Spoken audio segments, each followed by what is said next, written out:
qu'on retrouve Ulrich. Tu vois, j'ai innové. J'ai fait une nouvelle vidéo d'introduction. Je vais en faire encore d'autres parce que je suis. On va aborder. Bonjour Ulrich d'abord. Ah, bonjour, bonjour, bonjour. Oui, il n'y a pas de soleil en Autriche. Non, du tout, du Quel tout. plaisir. Dis-moi, on va parler aujourd'hui d'un sujet très compliqué, Oui. qui est l'union des capitaux en Europe.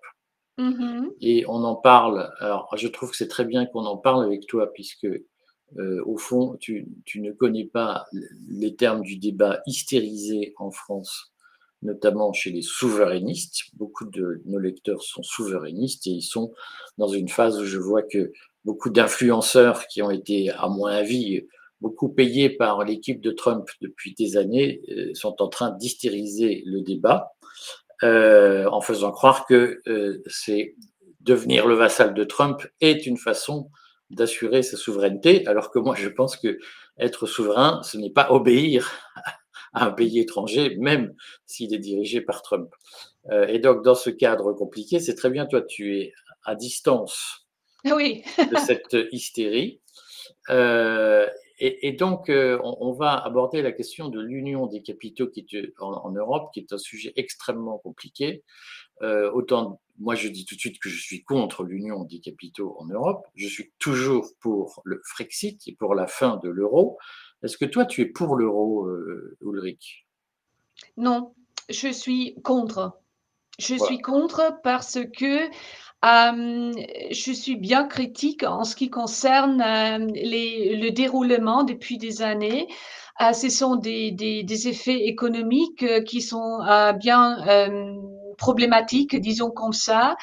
Et il faut toujours penser à l'essentiel, c'est-à-dire, je suis très critique à l'égard de la zone euro et bien sûr, je suis critique du rôle de la BCE parce que nous devons être conscients que nous abandonnons des instruments de contrôle étatique essentiels, c'est-à-dire la politique monétaire contrôle la masse monétaire et les taux d'intérêt afin d'influencer, par exemple, l'inflation et de stabiliser l'économie. Alors, pour un État, ces instruments sont bien, bien, bien importants et il faut toujours avoir ça en tête si on, par exemple, parle de la zone euro.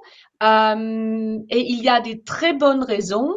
On ne va pas discuter ça aujourd'hui, mais justement pour un point, il y a des très bonnes raisons pour lesquelles les BRICS, par exemple, n'introduisent pas de monnaie commune, hein, car ils veulent conserver cette forme de contrôle souverain de l'État pour les États. Voilà. Donc, on rappellera là aussi que beaucoup parmi les souverainistes disaient: Ah, il va y avoir une monnaie commune des BRICS. Et beaucoup disaient: On est pour le contrôle national de la monnaie. Et les BRICS, c'est génial, ils vont créer une monnaie commune. Et donc, en fait, on voit que très souvent, il y a beaucoup de contradictions internes chez ceux qui pensent défendre la Ah, ah, souveraineté de leur pays. Et que très souvent, ils n'aiment pas qu'on leur dise, mais est-ce que ce que vous dites est bien cohérent? Alors, dans les incohérences que tu évoques, il y en a une, moi, qui me frappe, c'est que beaucoup de souverainistes alors, parlent d'un bien commun, d'une conception de l'économie autour du bien commun. L'argent ne fait pas le bonheur, il doit y avoir d'autres règles que le marché. mhm, Euh, on a un sujet aujourd'hui, c'est qu'il y a 10 000 milliards d'euros qui dorment sur les comptes en banque mhm, en Europe. mhm, Et ces 10 000 milliards appartiennent pour l'essentiel à 70% aux 20% les plus riches.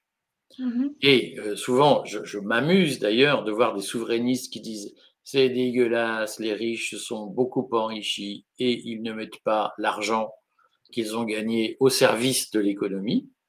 Et aujourd'hui, c'est vrai, il y a 10 000 milliards sur des comptes en banque, c'est énorme. Donc on pourrait les utiliser pour réindustrialiser et notamment pour investir dans nos industries nationales. Et en France, on sait qu'on a 3000 milliards d'économies sur des comptes en banque, Mmh. pas mis au service du développement de nos industries, de la Mmh. française. Et on sait que ces 3000 milliards appartiennent à 20%, enfin, pour l'essentiel, les trois quarts de ces 3000 milliards appartiennent aux 20% les plus riches. Donc, on pourrait se dire, puisque plein de gens disent à bas le règne de l'argent, et vive la taxation des plus riches qui ne sont pas assez taxés, on pourrait se dire, ben, on va mettre en place des mécanismes pour favoriser l'utilisation de cet argent au bénéfice du bien commun, au bénéfice du développement commun, par exemple en finançant l'industrie. Et là où moi je suis fasciné, c'est que lorsque, alors dans des circonstances sur lesquelles on peut dire trois mots, mais lorsque, avec à mon avis beaucoup de maladresse, Ursula von der Leyen a dit faisons ça, ce qui est une victoire des souverainistes. Les souverainistes ont dit ah non mais surtout pas, ils veulent tout nous prendre. Et donc Mmh. moi, je ne comprends pas cette incohérence qu'il y a à déplorer les inégalités économiques. Et puis lorsqu'on commence à dire ben, on va y toucher, ah ben non, vous voyez, vous voulez toucher à notre argent. Et donc on est contre. Donc on est contre tout et on n'a aucune solution. Alors, il se trouve que, de mon point de vue, la communication de Ursula von der Leyen a été terrible sur ce sujet, puisqu'elle a fait croire que c'était pour sauver l'Ukraine qu'on voulait mobiliser l'épargne pour la mettre au service de la réindustrialisation. Alors, je voulais qu'on parle aujourd'hui de ce sujet. Mmh. Tu nous dises ce que tu penses de ces propositions, et on met à côté l'Ukraine, puisque en réalité la guerre en Ukraine sera terminée dans les 2 ans. Mmh. Et le réarmement va commencer dans 2 ans. Donc, ce sont deux sujets différents. Et Mmh. le réarmement va durer 10 ans. Voilà, donc, bien au-delà Oui, d'Ursula oui. von der Leyen, Mmh. bien au-delà d'Emmanuel Macron. Et donc, ces sujets n'ont rien à voir entre eux. Et je voulais qu'on parle de ce sujet de comment on mobilise les 10 000 milliards de l'Union européenne, des comptes en banque de l'Union européenne, pour réindustrialiser l'Europe, et en tout cas pour réindustrialiser la France. Je voulais savoir, toi, ce que tu en pensais et comment tu te positionnais sur ce sujet, et qu'on se mette au clair pour les auditeurs. Pour les auditeurs, alors il y a bien sûr, une observation, du point de vue des pays germanophones. C'est-à-dire, si, j'écoute, ce que tu dis, c'est il y a une grande différence, apparemment entre la France et les pays germanophones. Et selon moi, ça a plusieurs raisons. Il y a plusieurs raisons pour ça. Mais chez nous, on a aussi lu ce titre d'Ursula von der Leyen en ce qui concerne ces 100 milliards, 100 000 milliards. Il 10 était 000 milliards. 10 000 milliards, 10 000 milliards d'épargne. Mais chez nous, ce débat ne se déroule pas tellement émotionnellement. Hein. C'est-à-dire, chez nous, cette idée de la capitalisation de l'industrie, ça se déroule tout à fait autrement. On sait qu'on a besoin d'investissement. C'est tout à fait clair. Par exemple, hier, j'ai écrit un tout petit texte pour le courrier des stratèges en ce qui concerne la situation de l'industrie automobile en Allemagne, qui est bien difficile en ce moment-là. Mais en tout cas, on sait qu'on a besoin des finances, d'investissement.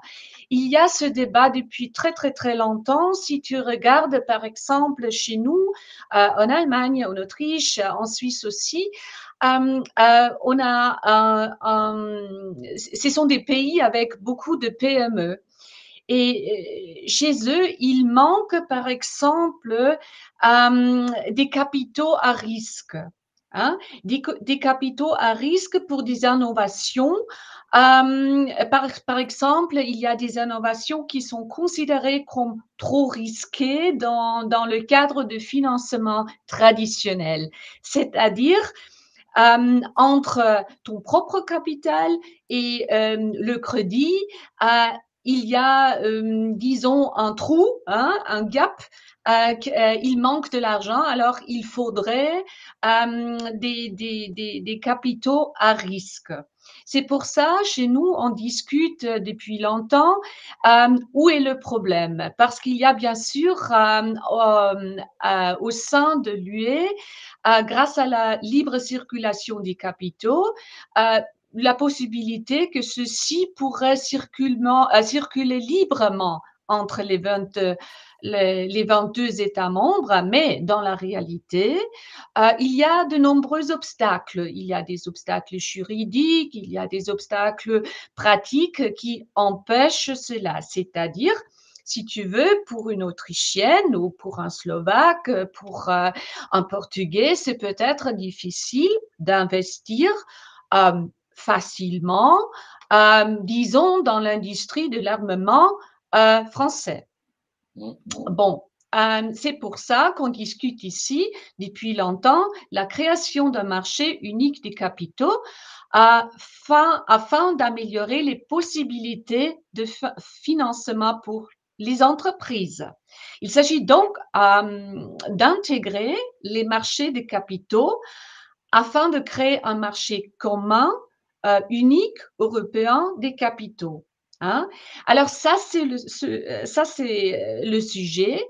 Et en Allemagne, l'Allemagne est toujours très orientée vers les États-Unis. On discute, par exemple, on dit c'est un problème pour l'industrie parce que l'industrie ne trouve pas suffisamment de possibilités dans le domaine financier. Par exemple, par rapport aux États-Unis, si on compare ça, aux États-Unis, la part des investissements en capitaux risques du PIB représente 1% du PIB aux États-Unis, mais seulement 0,1% dans l'UE. Alors, on discute beaucoup ces chiffres. Mais concrètement, est-ce que, de ton point de vue, on peut concilier facilement notre point de vue souverainiste sur il faut sortir de l'euro, et il faut défendre les États-nations, et l'idée qu'on pourrait organiser une circulation, faciliter une circulation des capitaux entre les pays d'Europe? Alors, il faut dire que généralement, généralement, je suis fondamentalement en faveur de la concurrence fiscale. C'est pour ça, il faut expliquer ça un peu. Moi, je suis autrichienne. Je vis dans un pays, dans une fédération, c'est-à-dire chez nous, en Autriche, il n'y a pas de concurrence fiscale. En Suisse, entre membres de la fédération. Oui, entre les Länder. Entre les Länder, c'est-à-dire il n'y a pas de concurrence fiscale, par exemple, entre le Tyrol et la capitale Vienne. Chez nous, il n'y en a pas. Mais en Suisse, il y a une certaine concurrence fiscale et les chiffres économiques nous montrent que ça a toujours des bons côtés. Bien sûr, le sujet que tu demandes, c'est énormément complexe et c'est pas facile de te donner une réponse. Mais principalement, je pense que si on laisse ces instruments de contrôle monétaire et fiscaux chez les États-Unis, il y aura encore plus de concurrence, c'est quelque chose qui est bien, entre les États membres. Ce que nous observons en ce moment avec la zone euro et le BCE, alors la Banque centrale d'Europe, c'est qu'il y a une certaine centralisation avec une super bureaucratie qui rend encore de plus en plus difficile. C'est ce que tu dis, c'est ce que tu as remarqué comme une circulation libre entre les capitaux parmi les États membres. Alors, c'est plutôt une question de bureaucratie qui Alors, ça rend tu difficile. as sauté une étape parce que je pense que ça ne va pas être clair pour tout le monde. Quel est le lien entre la libre circulation des capitaux en Europe et la concurrence fiscale? Pourquoi tu mets l'un en parallèle avec l'autre? Si on parle par exemple de la circulation, des finances ou des capitaux, hein, il y a beaucoup de règles au sein de l'UE qui rendent super difficile cette circulation des capitaux. Je prends justement un petit exemple. Ce sont les règles contre le blanchiment des capitaux. Alors, ça rend tout ça très compliqué. C'est très compliqué de l'introduire encore des capitaux dans l'industrie, etc., parce que les règles au sein de l'UE sont super complexes. D'autre partie, il y a bien sûr des taux d'imposition de revenus du capital qui sont bien différents dans les différents États membres. Par exemple, en ce moment, c'est très cher au nord. Alors, si tu prends la Suède, par exemple, c'est presque un tiers la taux d'imposition. Aussi en Finlande, en Autriche, c'est bien cher. C'est combien en Autriche? Hmm? En Autriche, c'est combien C'est 25%, c'est beaucoup.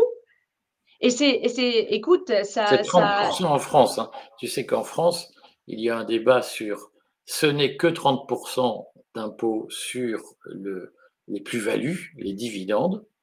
Et beaucoup de Français disent, mais il faudrait que ce soit au moins 40%. Donc ça fait du bien d'entendre qu'en Autriche, c'est cher, c'est 25%.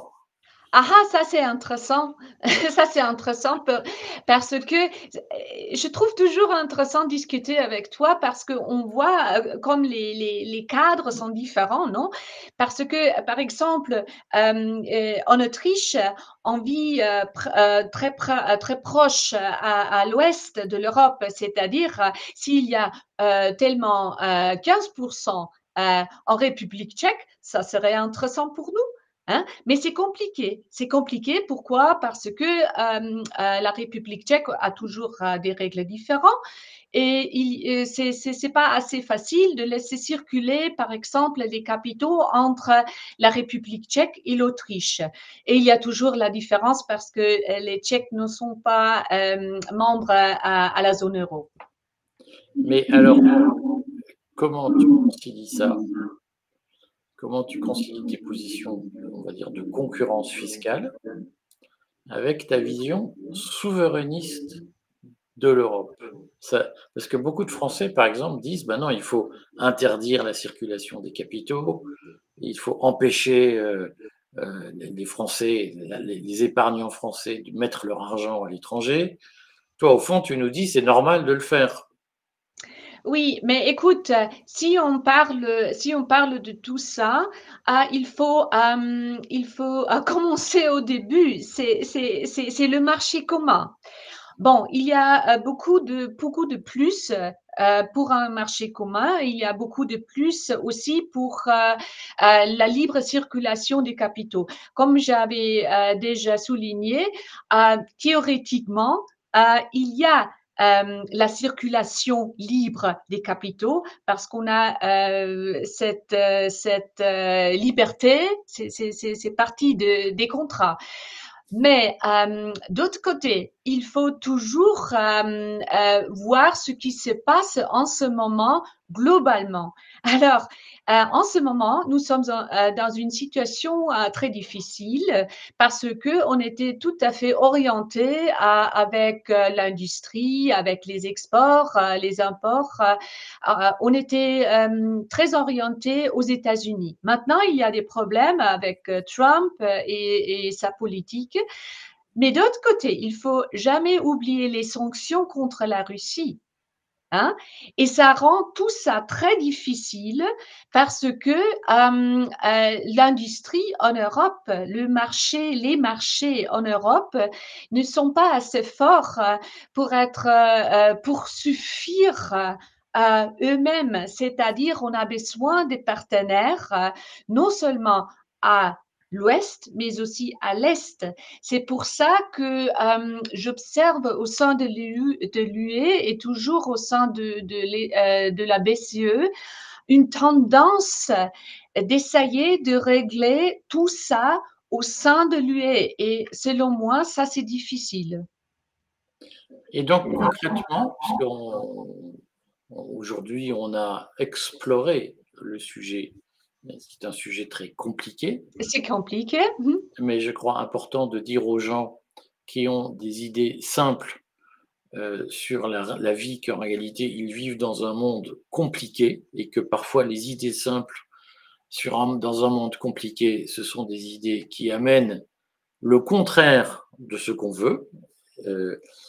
Donc dans ce sujet compliqué qu'on explore, ta position, c'est quoi? Est-ce qu'il faut une Europe des capitaux? Si oui, à quoi doit-elle ressembler? Ou est-ce qu'il faut se dire ben, la France doit se contenter de ces 3 000 milliards d'économies, que la France parvienne déjà à mettre ces 3 000 milliards d'économies au service de son industrie, et puis on verra si elle peut avoir l'argent des autres. Qu'est-ce qu'il faut faire selon toi? Tu sais, avec l'argent, c'est toujours la même chose. Je pense, même s'il y a beaucoup de différences, par exemple, entre la France ou les pays germanophones, il y a des différences apparemment. Mais en ce qui concerne l'argent, je pense avec les gens, c'est tout à fait pareil. C'est-à-dire, l'argent, c'est une question de confiance. Hein? Parce que, sauf confiance, le concept de la monnaie ne fonctionnait pas. C'est pour ça que je comprends que tout le monde est bien prudent en ce moment parce qu'on a des expériences. Chez nous, par exemple, on a des très mauvaises expériences avec les banques parce qu'on a observé depuis 2007-8 les crises financières, les crises bancaires. On a entendu tout à fait, il faut sauver les banques, il faut sauver les banques, il faut sauver les banques. Et on a sauvé les banques. Et c'est pour ça, chez nous, les gens disent alors, si c'est une question de sauver les banques, c'est pas une question de sauver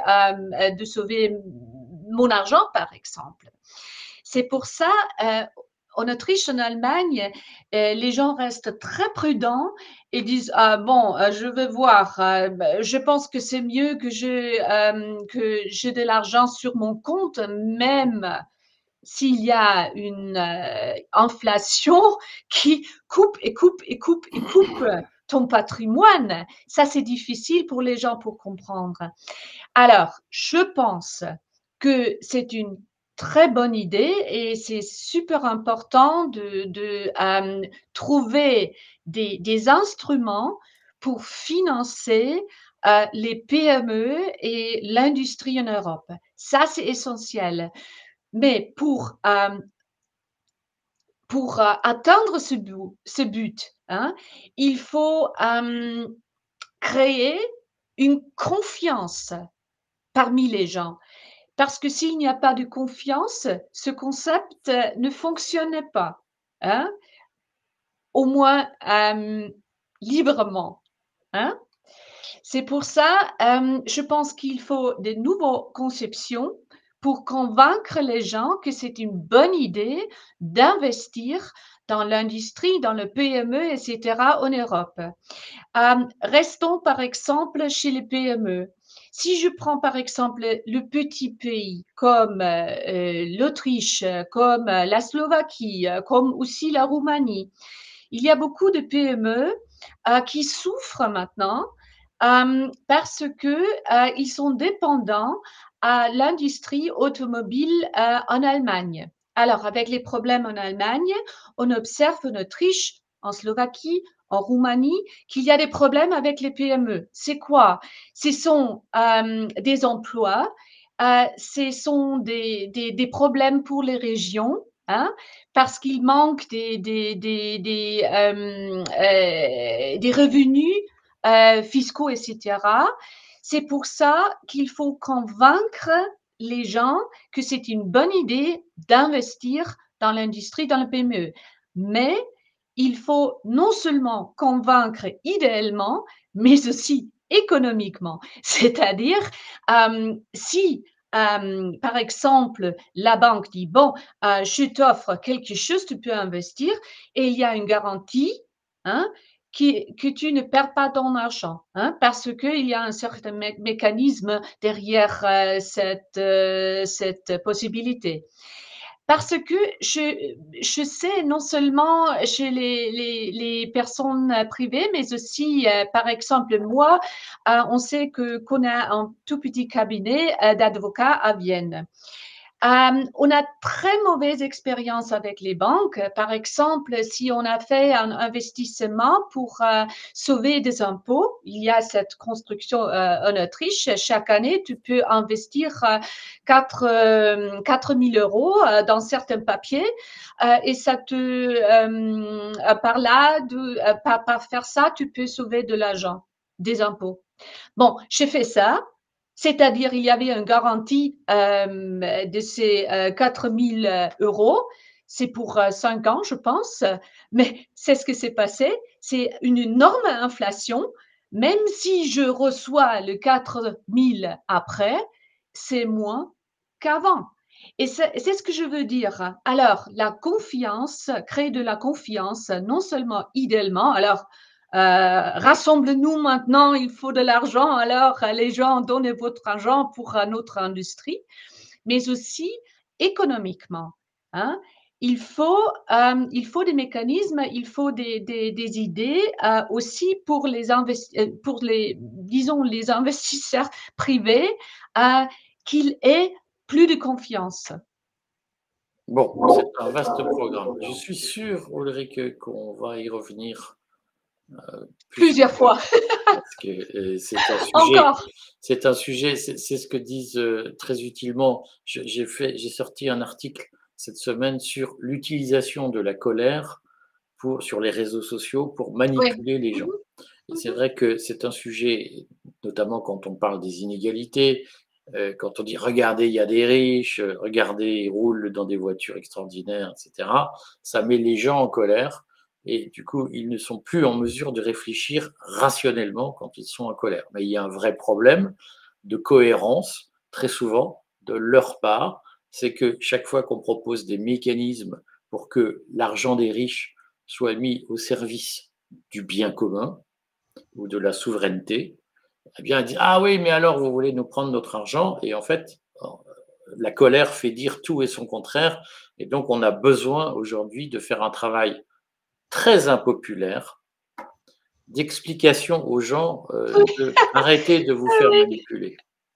Moi, je dis toujours, c'est pas sexy. C'est pas C'est pas sexy sexy. d'expliquer et expliquer et commencer encore, encore, encore. Hein? Nous Non, sommes non, je bien comprends. d'accord. Mais c'est non seulement les gens de la rue qui sont en hystérie. Le problème, selon moi, c'est aussi les politiciens qui sont en hystérie. Et c'est pour ça il faut ce travail de base d'expliquer des choses qui sont plutôt très, très, très complexes.